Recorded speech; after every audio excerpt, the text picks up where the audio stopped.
Reproducibility is the ability of an entire experiment or study to be reproduced, either by the researcher or by someone else working independently. It is one of the main principles of the scientific method and relies on ceteribus paribus. The result values are said to be commensurate if they are obtained in distinct experimental trials according to the same reproducible experimental description and procedure. The basic idea can be seen in Aristotle's dictum that there is no scientific knowledge of the individual, where the word used for individual in Greek had the connotation of the idiosyncratic, or wholly isolated occurrence. Thus all knowledge, all science, necessarily involves the formation of general concepts and the invocation of their corresponding symbols in language, cf. Turner. Aristotle's conception about the knowledge of the individual being considered unscientific is due to lack of the field of statistics in his time, so he could not appeal to statistical averaging of the individual. Reproducibility also refers to the degree of agreement between measurements or observations conducted on replicate specimens in different locations by different people as part of the precision of a test method. Reproducible data. Reproducibility is one component of the precision of a measurement or test method. The other component is repeatability, which is the degree of agreement of tests or measurements on replicate specimens by the same observer in the same laboratory. Both repeatability and reproducibility are usually reported as a standard deviation. A reproducibility limit is the value below which the difference between two test results obtained under reproducibility conditions may be expected to occur with a probability of approximately 0.95%. Reproducibility is determined from controlled interlaboratory test programs or measurement systems analysis. Reproducible research. The term reproducible research refers to the idea that the ultimate product of academic research is the paper along with the full computational environment used to produce the results in the paper, such as the code, data, etc., that can be used to reproduce the results and create new work based on the research.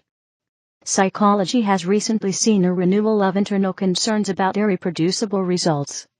Researchers explained in a 2006 study that, of 249 data sets from American Psychology Association, APA, empirical articles, 73% of contacted authors did not respond with their data over a 6-month period. The first author published a paper in 2012 suggesting researchers should publish data along with their works, releasing a data set alongside as a demonstration. Reproducible research is key to new discoveries in pharmacology. A phase I discovery will be followed by phase II reproductions, as a drug develops towards commercial production.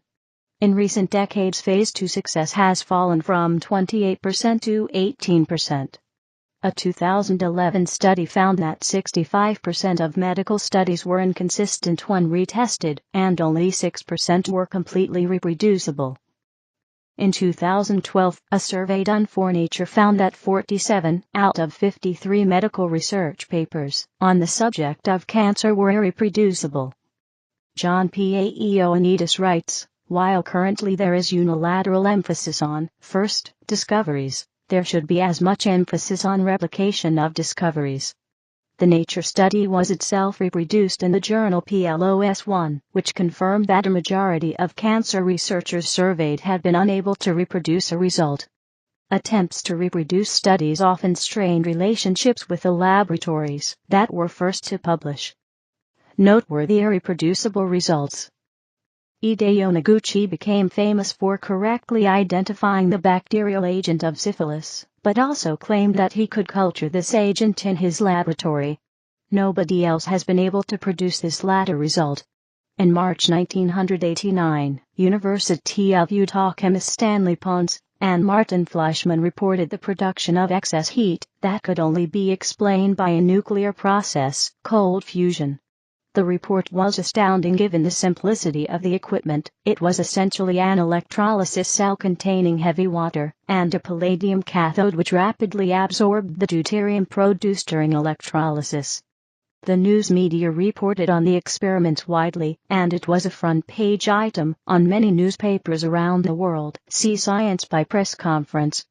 Over the next several months others tried to replicate the experiment, but were unsuccessful.